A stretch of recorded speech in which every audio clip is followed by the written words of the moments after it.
Spurs find themselves unlikely challengers for the Premier League title with Liverpool and champions Manchester City.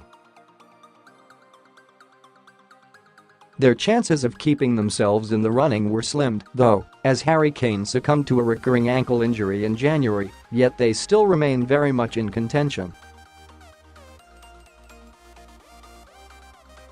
Kane's goal-scoring exploits have led to Spurs being wrongly labelled a one-man team, and they have begun to prove that they are anything but during his absence, as Heung-min's son and Fernando Llorente deputise capably. There was once another striker at White Hart Lane, though, who was billed as the man to fire Spurs to glory, Roberto Soldado.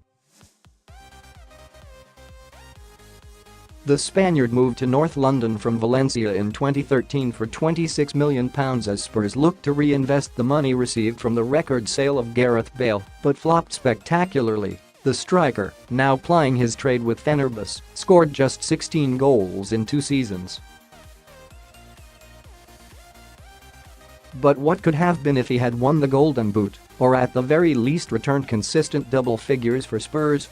It's fair to say that there could have been some huge consequences, no Harry Kane perhaps the most important. Kane, having spent much of his Spurs career out on loan at various EFL clubs, was given his chance in the first team on 7 April 2014 as Tim Sherwood gave the then 20-year-old the nod over Soldado. Kane netted in his first game and scored again the week after. Soon he had ousted the lacklustre senior striker from the lineup.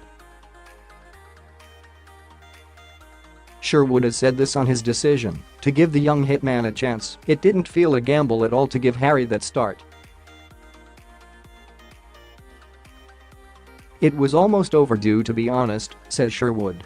Roberto Soldado was in front of him in the team, and nobody wanted Roberto to do well more than me, but every single day in training Harry was outperforming him.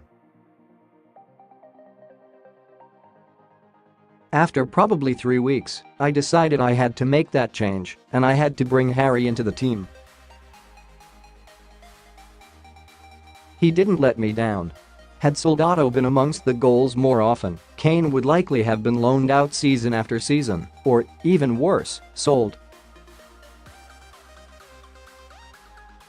But after breaking into the team under Sherwood, Kane ousted Soldado for a second time under Pochettino by scoring a last-minute winner against Aston Villa.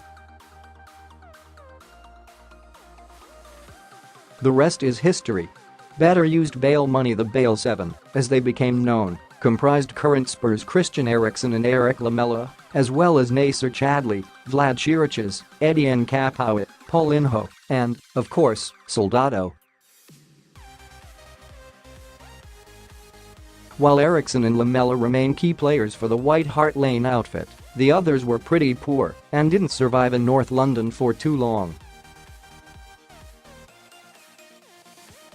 Soldado, in particular, ensures any mention of the Bale Seven puts a bad taste in the mouth of Tottenham fans, who surely feel that the £85 million received from offloading the Welsh star could have better used.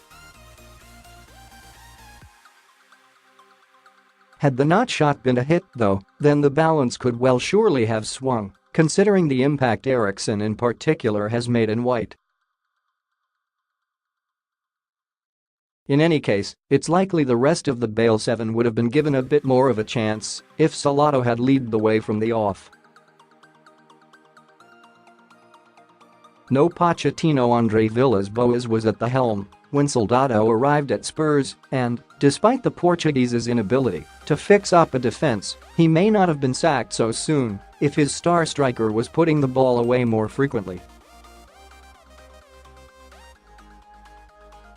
He likely wouldn't still be in charge today, but the appointment of Tim Sherwood may have been delayed by some time, potentially until a different club had snapped up Mauricio Pochettino, who was impressing in charge of Southampton.